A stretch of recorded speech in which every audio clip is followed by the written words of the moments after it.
You post a photo and then spend the next hour checking how many likes it gets. That urge isn't vanity. So why do we care so much about what other people think of us? Why do we care so much about what other people think of us? Oh, sweetheart, we care because we are not meant to be alone. That is just the truth of it.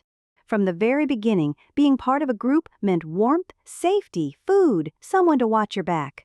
And when we sense that connection might be slipping, we start scanning, don't we? We notice the tone someone used. We wonder why we weren't invited.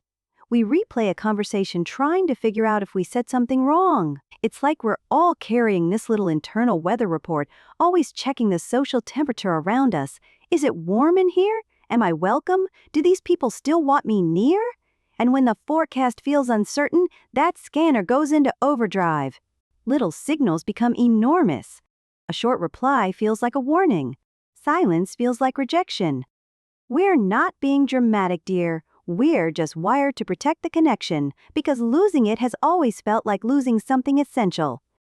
Why do we care so much about what other people think of us? Okay, here's the thing. When someone judges you, or even when you just think they might be judging you, it doesn't feel like a minor inconvenience. It feels like danger?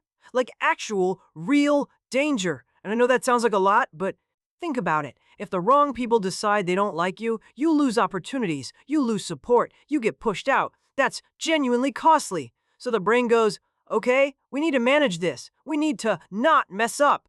Don't stand out in the wrong way. Don't say the weird thing. Don't embarrass yourself, because any of those mistakes could, I don't know, cost you something real. And yeah, maybe most of the time the stakes aren't that high, but the alarm system doesn't always know that. It just hears criticism and goes, uh-oh, threat detected. And then suddenly you're overthinking everything you said at a dinner party 3 days ago. Which is, yeah, that's where it goes. Why do we care so much about what other people think of us? Mate, it's simple. Your body is running old software, ancient stuff. Back when getting kicked out of the group meant you were done. No shelter, no food, no backup. So the body learned real fast to pay attention to how the people around you were reacting. And that wiring is still in there, little buddy. Still firing. Someone looks at you funny and your cortisol spikes. Someone nods and smiles and your whole system settles down. That's not your imagination. That's actual chemistry happening in your chest, and it goes way back too. Right from when you were small, your body learned that closeness to other people meant safety. That attachment system just keeps running. Doesn't switch off when you grow up. So when someone approves of you, it genuinely feels like relief. And when someone rejects you, mate, it genuinely hurts. Not just emotionally, physically. Yeah, body treats it like a real hit, because for a long time, it was. Why do we care so much about what other people think of us? Simple. Image is currency. You walk into a room, people form an opinion. That opinion follows you, shapes what doors open, what opportunities land, who takes you seriously. So yeah, you track it. Of course you do. And comparison? That sharpens everything. If someone else looks sharper, more successful, more confident, suddenly you look like less. That's not insecurity, that's math. You either rank well or you don't. And everyone knows this, they just don't want to admit it. So instead, they pretend they don't care. But they do, because being seen right matters. Being respected matters. Nobody actually wants to look foolish. Nobody wants to be the cautionary tale. So you manage the image. You think about how you're coming across, you chase the praise, and you dread the embarrassment. Champ, that's not a flaw. That's just knowing how the game works.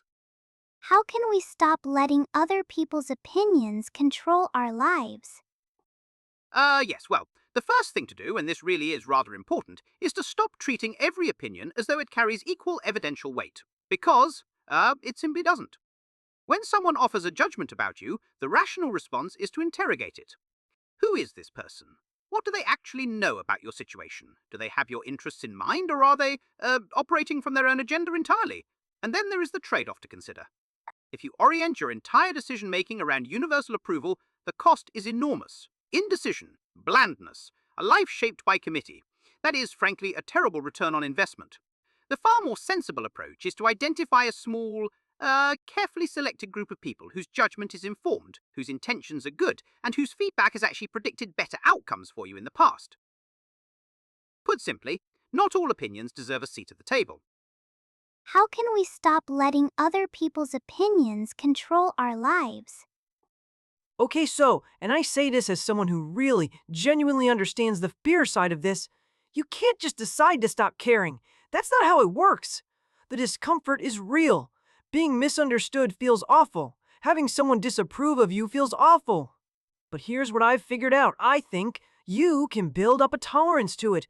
Slowly. Like, start really small. Say the thing you actually prefer, even if it's unpopular. Set a small boundary, even if it feels uncomfortable. Post the thing you made, even if it's not perfect. And then, nothing catastrophic happens, and your system sort of goes, oh, okay, that was survivable. And over time, you start to see that disapproval isn't the end, it's just uncomfortable. Which is different. The goal isn't to have zero fear. I don't think that's realistic, honestly. It's more like hearing the fear and not automatically doing whatever it tells you. That part you can actually work on. How can we stop letting other people's opinions control our lives? Oh, baby, let me tell you something. The moment you start dressing for the audience instead of for yourself, the moment you start speaking in whatever voice you think they want to hear, you have already lost something precious. And here's what nobody tells you. Performing for approval is exhausting and it never actually ends because there's always another audience with different expectations. So you run and you run and you never arrive anywhere. What actually works, honey, is getting real clear on who you are, your values, your taste, your actual voice. And then practicing showing up that way, even when it's a little messy, even when it's not quite polished, even when some people don't get it. Because here is the beautiful thing. When you live from a true place, the right people find you faster, and the wrong ones, they self-select right out. Sweetie, you ain't got to chase anyone who needs you to be someone else. How can we stop letting other people's opinions control our lives? Oh, sweetheart, I think sometimes we try so hard to stop caring what people think, and we are sitting in a room that was never going to make us feel safe to begin with, and that's the part we miss. If we are surrounded by people who reward us for shrinking, who make us feel like honesty is dangerous, then of course, our minds are going to keep panicking. That's not a personal failure, that's a response to the environment. So the real question isn't always, how do I care less? It's, am I in the right room? Because when we find communities where honesty is welcomed, where growth is celebrated, where feedback comes from a kind and specific place, something shifts. We don't need to chase approval from everyone anymore. We feel held. And from that kind of security, dear, we can actually breathe. We can take up space. We can disagree without it feeling like the end of something. The connection we need most is the kind that doesn't ask us to disappear. My child, the need to be seen and accepted is not a weakness that crept in somewhere along the way. It is ancient. It is woven into the very roots of what we are. For a long time, the opinion of the group was not just a social matter. It was survival. And so the body learned to listen, learned to scan, learned to feel the warmth of approval and the sting of rejection as though both carried real consequence. That instinct has not left us simply because the world changed around it. But here is what I have come to understand, watching people struggle with this across so many years. The trouble is not that we care. The trouble is that we forget to choose carefully who we care about. We hand the steering wheel to strangers, to crowds, to voices that do not know us and do not love us. The path back to yourself is not through indifference, it is through discernment. It is through finding the small circle of people whose words come from wisdom and care and learning to let the rest be noise. And it is through practicing again and again the quiet courage of remaining yourself even when you are not applauded for it. A tree does not ask the wind for permission to grow. It simply grows toward the light it knows. If you made it this far, you're gonna want to see what comes next. Hit subscribe so you don't miss our next video, and click the video on screen now to keep learning more. See you in the next video.